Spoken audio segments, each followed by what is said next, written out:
Здравейте на всички, аз съм Пайрони и днес ще ви покажа разпаковане на кутията на Милка. Предполагам, че ги знаете, на магазина ги продават, но на мен тази ми е подарък от едно парти.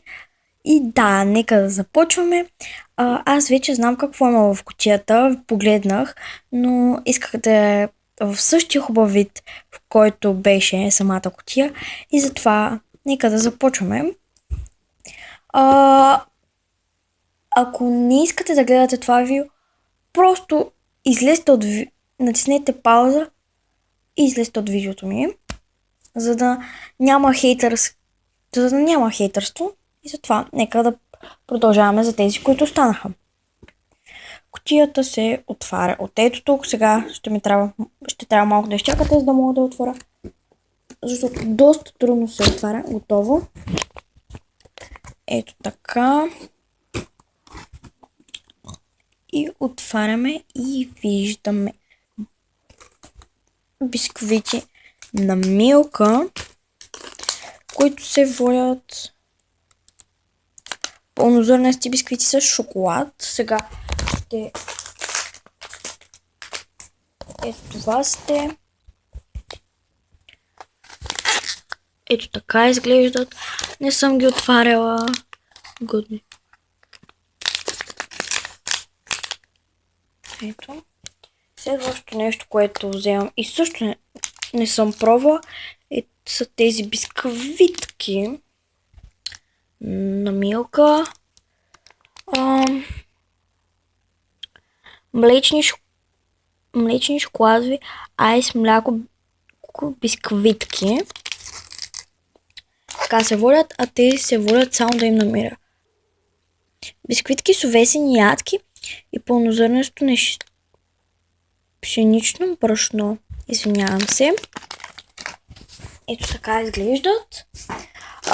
Нещо, което съм пробвала и преди и съм си купувала за сега. Това ми е трета опаковка.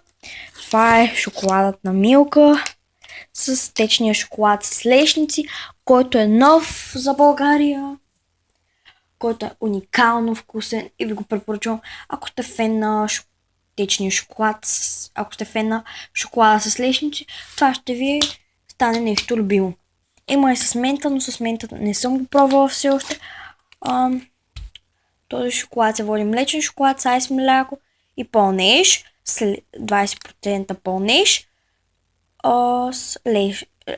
с лешников вкус. Ето. Така изглежда. Следващия шоколад, който е в самата ми кутия, е този шоколад на Милка, който е Милкинс. Детския шоколад, който ще изям с огромно удоволствие. И този шоколад се води млечен шоколад с айс мляко и по-нещо млечен крем. Ето това представлява. След като сме на тема шоколадчето, тук има една малка опаковка от шоколада на Милка с Орео. Сега ще ви прочита какво съдържа и какво представлява и той, само да намеря български. Добре, много сложно сега това български. Тук.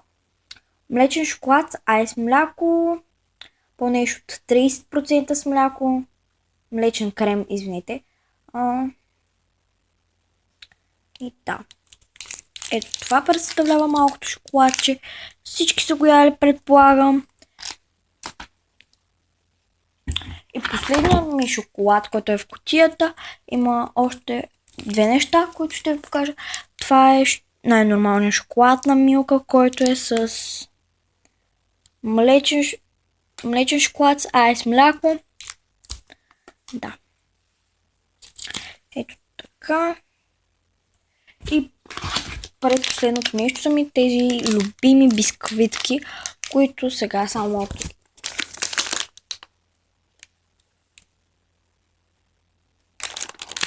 това са Не мога да намеря. Не мога да им намеря превода. Защо? Намеря го. Не. Тук е да си с лупа, няма да го познаеш. Добре, ще ви обясня. Това са бисквитки под формата на кравичка, които са от тази страна са с обикновени бисквити, а от другата страна с шоколад. Мисля, че имат вкус на ванилия. Мен ми е такъв вкуса. И последното нещо, което е в не последното, но предпоследното сладко нещо, което е в кутията, са ето тези бомбони на Милка с вишна, които не съм пробвала, честно казано, и бих искала да ги пробвам. Бях пробвала тези с сърчицата, които са с млечния крем. Те са много вкусни и ви ги препоръчвам. Това са... тук пише къде са произведени. Бомбони с млечен шоколад, с айс мляко, какао в пълнеж, 28% с вкус на вишна и пълнеж от желе вишна 17%. И да. Ето. Това съдържа. И последното нещо в кутията, наистина вече последното, е тази топка на Милка, която можеш да си рисуваш, да пишеш пожелания на нея. Ето така изглежда. Вътре има едно маркерче, на което пише Милка. Също бях почнала да си пиша, изтрих, почнах и си така. Ето, ако не ми вярвате, кутията вече е празна и няма нищо, освен този картон. Ето, напълно празна е. Но за да му оставя фацата, нали, трябва сега пак да го подредя наново, затова, да. Ето това се съдържаше в ето тази кутия. Ако видеото ви е харесало, дайте thumbs up и се абонирайте за мен. Благодаря ви, че останахте да ме гледате.